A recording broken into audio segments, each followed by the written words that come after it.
इतर कोणत्याही वेळी मुलगी आपल्या आईची ओटी भरत नाही, मात्र अधिक मासातच मुलगी आपल्या आईची ओटी भरते. तर त्या पाठीमागचं काय कारण आहे? अधिक मासातच आईची ओटी का भरावी?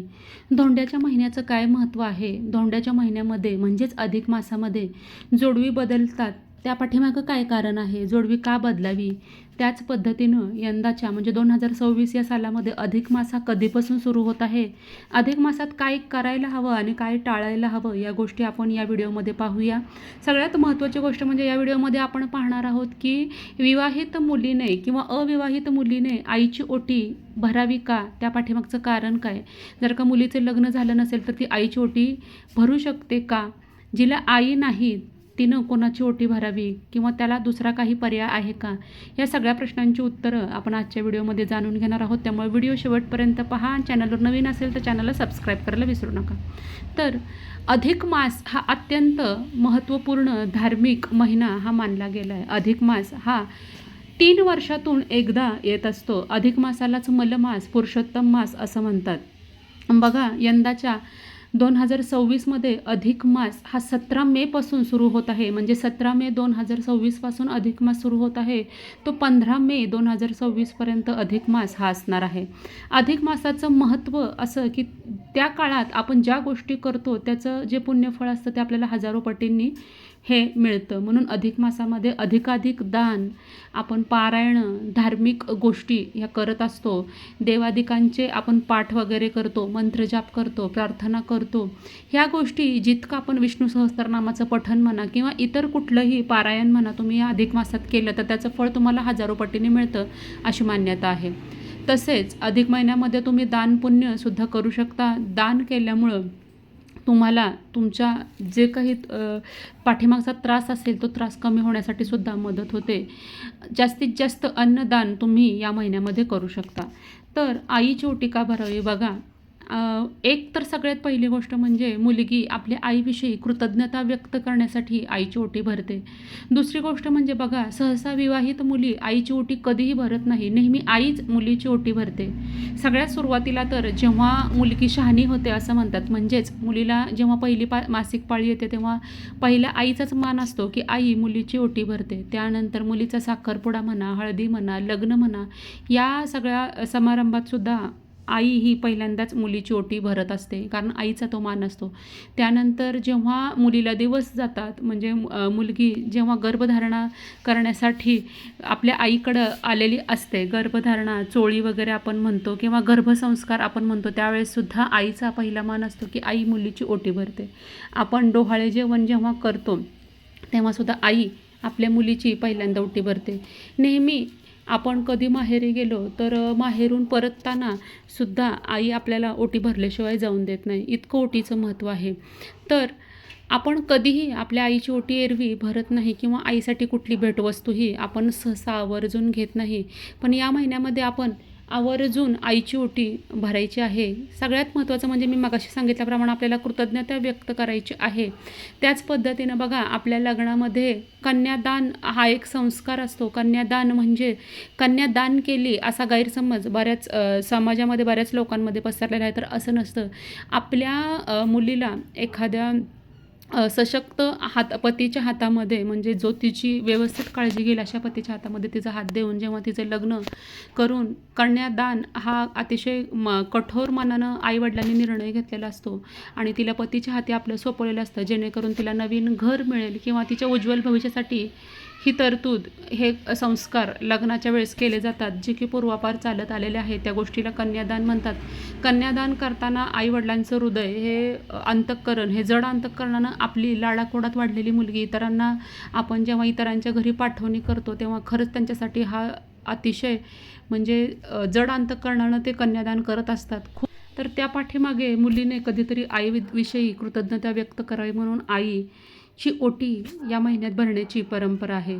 तुम्ही आईची ओटी भरताना त्या ओटीमध्ये एक गुप्त वस्तू मी तुम्हाला सांगते, ती वस्तू तुम्ही आवर्जून आईच्या ओटीमध्ये ही द्यायची आहे. आईची ओटी भरताना काय काय करायचं किंवा कशा पद्धतीने आईची ओटी भरायची, त्यासाठी काय सामान लागेल ते सुद्धा आपण थोडक्यात पाहूया. शक्यतो खण नारळानं ओटी भरण्याचं महत्त्व आहे. खण नारळ यामध्ये तुम्ही अखंड तांदूळ हे वापरू शकता, सुपारी, हळकुंड वापरू शकता. ओटी भरताना तुम्ही एखादं फळसुद्धा आईच्या ओटीमध्ये घालू शकता. आपण ही ओटी अधिक महिन्यामध्ये भरणार आहोत आणि अधिक महिन्यात 33 या संख्येला महत्त्व आहे. त्यामुळे 33च्या पटीमध्ये एखादे फळ तुम्ही आईला ओटीमध्ये देऊ शकता किंवा 33 बत्तासे किंवा बघा अधिक महिन्यामध्ये अनारशाला महत्त्व आहे. त्यामुळे तुम्ही आईच्या ओटीमध्ये अनारसेसुद्धा 33 घालू शकता. त्याच पद्धतीनं तुम्ही आईला एखादी साडी गिफ्ट म्हणून देऊ शकता किंवा साडी चोळीनं आईची ओटी ही भरू शकता.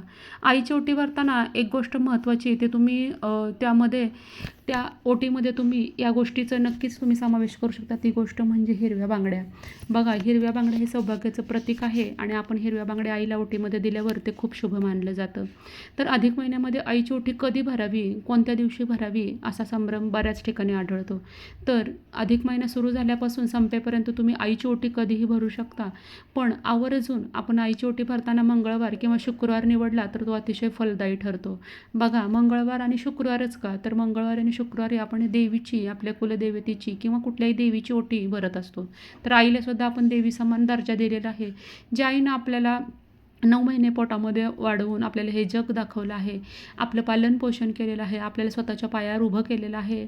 आपण आयुष्यामध्ये काहीतरी करू शकलो ते आपल्या आईवडिलांमुळेच आणि सगळ्यात जास्त यामध्ये मोठा सहभाग आपल्या आईचा असतो. त्यामुळं आपल्याला आईची ओटी भरायची आहे. तुम्ही आईला एखादं गिफ्ट देऊ शकता. या ओटीबरोबरच तुम्ही नक्कीच आईला ओटी भरताना एक गजरा आणि तो पण शक्यतो पांढऱ्या रंगाचा गजरा तुम्ही या ओटीमध्ये समावेश करू शकता.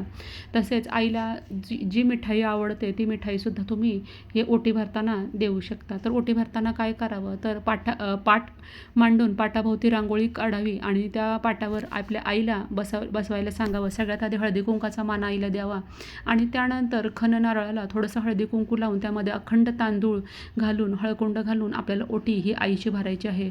ओटीमध्ये आपल्याला फळं हे आवर्जून हे ठेवायचं आहे. त्याच पद्धतीनं मागाशी सांगितल्याप्रमाणे हिरव्या रंगाच्या बांगड्या आणि गजरासुद्धा आपल्याला ओटीवर हा द्यायचा आहे आणि आईला नमस्कार करायचा आहे, आईची कृतज्ञता व्यक्त करायची आहे. यातून आपल्याला आपल्या आईविषयीचं प्रेम, सद्भावना ही बघा प्रेरित होते. त्यामुळं आपण आईची ओटी ही भरायची आहे. आईची ओटी भरल्यानंतर आपण आईचा आशीर्वादसुद्धा घ्यायचा आहे. आता सगळ्यात महत्त्वाचा प्रश्न की मला कमेंट सेक्शनमध्ये विचारला जातो तो हा की ज्यांना आई नाही त्यांनी कोणाची ओटी भरावी किंवा आई नसेल तर काय करावं. तर सगळ्यात महत्त्वाचं म्हणजे जर का ज्यांना कुणाला आई नाही त्यांनी आई समान जी कोणती स्त्री असेल तिची ओटी भरावी. जसं की बघा एखाद्या मुलीला आई नसेल तर तिची चुलती असेल, मावशी असेल, आत्या असेल, आजी असेल, या महिलांची तुम्ही ओटी भरू शकता. यापैकी कोणीच नसेल तर तुमच्या शेजारी किंवा तुम्ही जिथं राहता तिथे एखादी वयोवृद्ध स्त्री असेल किंवा एखादी मावशी असेल, अगदी तुम्ही तुमच्या घरामध्ये कामाला येणाऱ्या लेडीजची, कामाला येणाऱ्या महिलेची सुद्धा ओटी आई मानून भरू शकता. जी स्त्री तुमच्यासाठी काहीतरी करते, तुमच्यावर तिचं मनापासून प्रेम आहे किंवा तुमच्याबद्दल तिच्या मनामध्ये चांगली सद्भावना आहे, त्या व्यक्तीची तुम्ही या आईची जागी ओटी भरू शकता. त्याच पद्धतीनं जर का तुम्हाला यापैकी कुठलाच पर्याय जर का शक्य नसेल तर तुम्ही आपल्या घराशेजारी एखाद्या देवीचं मंदिर असेल तर तिथं नेऊन हे ओटीचं सामान भरू शकता. कारण ती ओटी मग परमेश्वरापर्यंत पोचल्यानंतर बरोबर आपल्या आईपर्यंतही पोचली जाते. तसेच बघा अधिक महिन्यामध्ये जावयाला आणि आपल्या मुलीलासुद्धा अधिक मासानिमित्त वाण देण्याची परंपरा आहे. तर त्याविषयीचे मी ऑलरेडी व्हिडिओ बऱ्यापैकी केलेले आहेत आणि आणखीनही आपल्या चॅनलवर नवीन व्हिडिओ येणार आहेत. तरीही थोडक्यात माहिती सांगते. आपल्या मुलीला आणि जावयाला मान देण्याचा हा महिना आहे. आपली मुलगी आणि जावई हे विष्णू आणि लक्ष्मी समान मानले जातात. आपल्या मुलीचं सौभाग्याप्रती आपले आईवडील म्हणजे सासू सासरे जे असतात ते मुलीचं आणि जावयाचं वाण देतात. तर त्यांना वाण देताना कपडे, संपूर्ण पोशाख, त्याच पद्धतीनं चांदीची एखादी भेटवस्तू ही दिली जाते. अधिक महिन्यामध्ये आई आवर्जून आपल्या मुलीला जोडवी ही देत असते, नवीन जोडवी देत असते किंवा जुन्या जोडव्यामध्ये भर घालून आईनं मुलीला जोडवी द्यावी. ज्यांना शक्य आहे त्यांनी आपल्या आईकडून नक्कीच जोडवी घ्यावी. कारण जोडवी हे आपला सौभाग्य अलंकार आहे. लग्नानंतर मंगळसूत्रानंतर जो सौभाग्य अलंकार दुसरा वापरला जातो, दुसरा आपण घेतो तो म्हणजे जोडवी कायम चांदीचीच असावी आणि तुमची कितीही परिस्थिती असेल, तुमची आर्थिक परिस्थिती कितीही चांगली असेल, तुम्ही सोन्याची जोडवी जरी करू शकत असाल तरीसुद्धा सोन्याची जोडवी ही वापरायची नाही. कारण सोनं हे लक्ष्मीचं प्रतीक मानलं जातं आणि जोडवी आपण पायामध्ये घालतो त्याचा संबंध थेट जमिनीशी येतो आणि लक्ष्मीचा त्यामुळं अपमान होऊ शकतो. त्यामुळे चांदीची जोडवीच वापरावी, सोन्याची जोडवी कधीही वापरू नये. पायाच्या अंगठ्या शेजारचं जे बोट असतं तिथं आपण कायम हे जोडवी परिधान करत असतो. तर तुम्हाला माहीत आहे का की याच बोटामध्ये जोडवी का घालतात? तर पायाच्या अंगठ्या शेजारचं जे बोट असतं त्याची नस ही गर्भाशयाशी जोडलेली असते आणि हृदयाशी सुद्धा जोडलेली असते.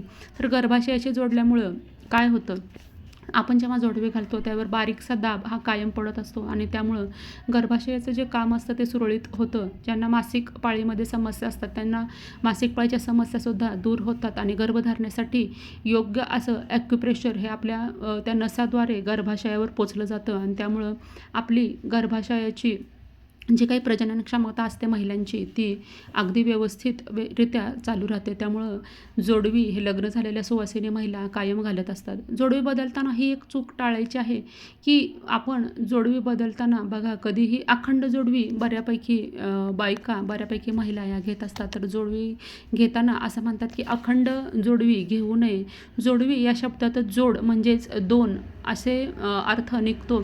तर बघा सुट्टी जोडवी ही कायम वापरावी. जोडवी बदलताना कधीही आपण त्यामध्ये थोडीशी का होईना भर घालावी. जुनं जोडवं जितक्या वजनाचं आहे तितकंच परत वापरू नये असं म्हणतात. त्यामध्ये अगदी 1 ग्रॅम किंवा 2 ग्रॅम का होईना चांदीची भर घालावी. पूर्वीच्या काळी जोडवी बदलताना जुने जे जोडवे असत ते पाण्यामध्ये विसर्जित केलेले जात. त्या पाठीमागंसुद्धा कारण होतं की चांदी ही पाणी शुद्ध करणारा धातू आहे आणि पूर्वीच्या काळी हे नैसर्गिकरित्या आपण चांदीची जोडवी किंवा चांदीच्या काही वस्तू जेव्हा आपण नवीन करत होतो त्या पाण्यामध्ये विसर्जित करत होत्या. पण हल्लीच्या काळामध्ये बघता चांदीचे भाव हे गगनाला भिडलेले आहेत. त्यामुळे आपण चांदीची जोडवी ही पाण्यामध्ये विसर्जित करू शकत नाही. तर तुम्ही सोनाराकडे जाऊन ती जोडवी मोडीमध्ये देऊन म्हणजे ती देऊन त्यामध्ये थोडीशी भर घालून अधिक वजनाची जोडवी या अधिक महिन्यामध्ये तुम्ही करू शकता. अधिक महिन्याला धोंड्याचा महिना असं सुद्धा म्हणतात, त्याला मलमास असं सुद्धा म्हणतात. हा महिना एक्स्ट्रा असल्यामुळं अतिरिक्त असल्यामुळं या महिन्याला कोणताही स्वामी नव्हता म्हणजे कोणताही स्वामित्व कोणताही देव या महिन्याचं स्वामित्व करत नव्हता. तेव्हा भगवान विष्णूंनी स्वतः या महिन्याचं स्वामित्व हे स्वीकारलं आहे आणि त्याला स्वतःचं नाव दिलं आहे म्हणजेच पुरुषोत्तम मास. पुरुषोत्तम हे भगवान विष्णूंचं एक नाव आहे आणि ह्याला आपण पुरुषोत्तम मास मलमास असं सुद्धा म्हणतो. तर जास्तीत जास्त आपण भगवान विष्णूंची सेवा या महिन्यामध्ये करू शकता. आईची ओटी भरताना काय करावं, आईची ओटी कशी भरावी हे तुम्हाला सांगितलं. एखाद्या स्त्रीला आई नसेल तर तिनं आईच्या बदल्यामध्ये कोणाची ओटी भरू शकता हे सुद्धा सांगितलेलं आहे. त्याच पद्धतीनं दुसरी सारखी कमेंट येते ते म्हणजे विवाहित महिलां तर ओटी भरतातच पण अविवाहित मुली आपल्या आईची ओटी भरू शकतात का? तर हो भरू शकतात. कोणतीही मुलगी आपल्या आईची ओटी ही कधीही भरू शकते पण खास करून अधिक मासामध्ये त्याचं महत्त्व अधिक दिलेलं आहे. तर अधिक मासाविषयीचे आणखीन बरेचसे व्हिडिओ आपल्या चॅनलवर मी लवकरात लवकर पोस्ट करण्याचा प्रयत्न करेन. तुम्हाला आजचा व्हिडिओ आवडला असेल तर इतरांसोबत नक्की शेअर करा. आपल्या चॅनलला अजूनपर्यंत सबस्क्राईब केलं नसेल तर सबस्क्राईब करा आणि व्हिडिओला लाईक करायला विसरू नका. तर लवकरच भेटूया नवीन व्हिडिओमध्ये आणि नवीन माहितीसोबत. तोपर्यंत माझ्याकडून सगळ्यांना श्री स्वामी समर्थ.